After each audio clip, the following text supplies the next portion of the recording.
We're gonna talk about the disadvantages of having your kids spread out because let me tell you, there are some. Hi Noon, it is Brianne and today I'm going to be sharing with you the disadvantages for having your kids really spread out. And if you missed yesterday's video on the advantages to having your kids spread out, don't forget to go and check that out. I will put the link in the description for that video, but let's be realistic. Let me just catch you up really quickly on our family if you are new to our channel or you didn't watch the previous video. We have 3 kids. Sam, who is 13, Charlotte, who came along 5 years later, she's 8, and then Betsy, who came along 6 years after that, and she's 2. We haven't slept, we're tired, we're stressed, we are still trying to find babysitters, and we're still plugging kids into car seats.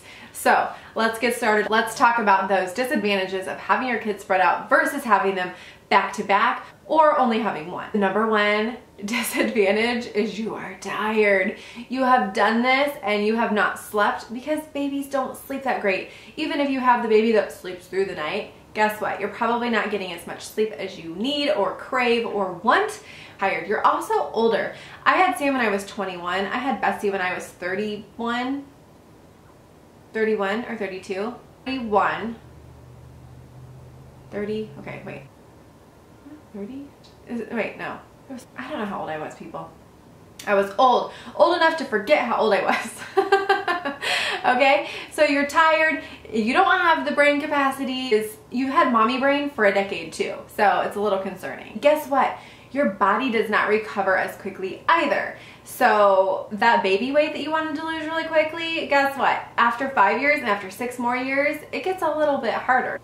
It is expensive. Yes, having kids at any point in time is a complete shock to your finances. Not that I would know because I've never had any money because I've always been at home. I stayed home with my kids for the first 12 years. I work part-time now. It's really hard to go and work full-time somewhere because you're gonna always have childcare. And as you know, or you may not know, in the United States, our childcare rates are crazy. So during that time that I was a stay-at-home mom, I went to college, I got my bachelor's degree, I started volunteering like crazy, and I kept my skills going, but I haven't been able to work full-time. So going back into the workplace as a woman who has been a stay-at-home mom, it's not always the easiest to break back in and let them know that, hey, you're smart, you are capable, that you've been working hard, and that you have these skills because you don't have a work history. It's a completely different video, but a completely valid point to the disadvantages of being out of the workplace for so long. Vacations. I barely know the word. We've only gone on 2 family vacations together, one with all 5 of us, and it was like 4 hours away. So we haven't had a whole lot of time and money to be able to go and take a little one far away from home. So if that's a priority for you, just keep that in mind, that you're gonna have to continually have babysitters for that. So if you're financially just fine, maybe that wouldn't be that big of a deal for you, but when you're on one income or one income and a portion, then that's definitely going to be a factor. If you've ever taken a baby to a restaurant, then you know exactly where this is going. It is very rare that we are going to be able to sit down, have a meal. It doesn't even have to be at a restaurant, it's any meal. Sit down, start your meal, finish your meal in one setting without getting up, without being interrupted, without something being dropped on the floor, whatever it may be.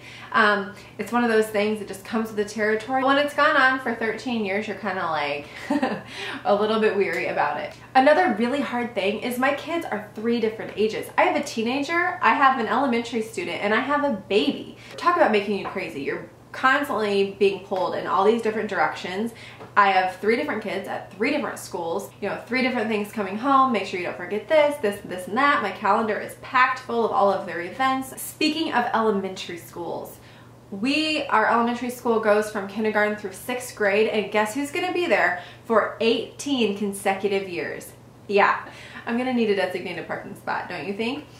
You know how many school lunches that is? It's a lot. Speaking of expensive, we did not plan this out in advance. We did not have some big family planning meeting and saying, hey, here's what we're gonna do. We're gonna space out our kids. They're gonna be 5 years and then 6 years apart.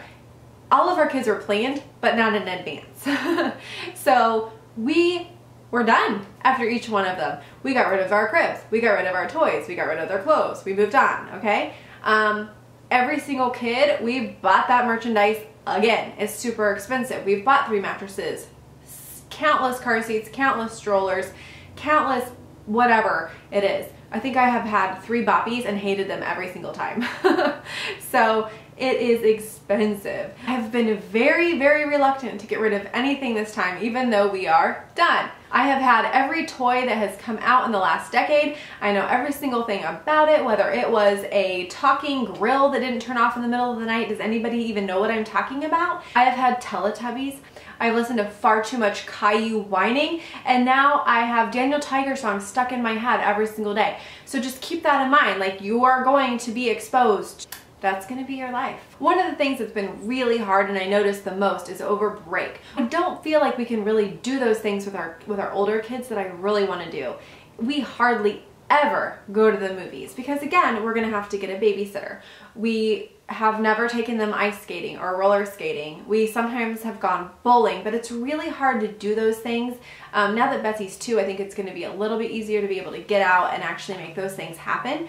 But that's definitely something to keep in mind. And your older kids have to really be patient. We still have nap time every single day where someone is asleep in our house and our older kids are expected to be quiet.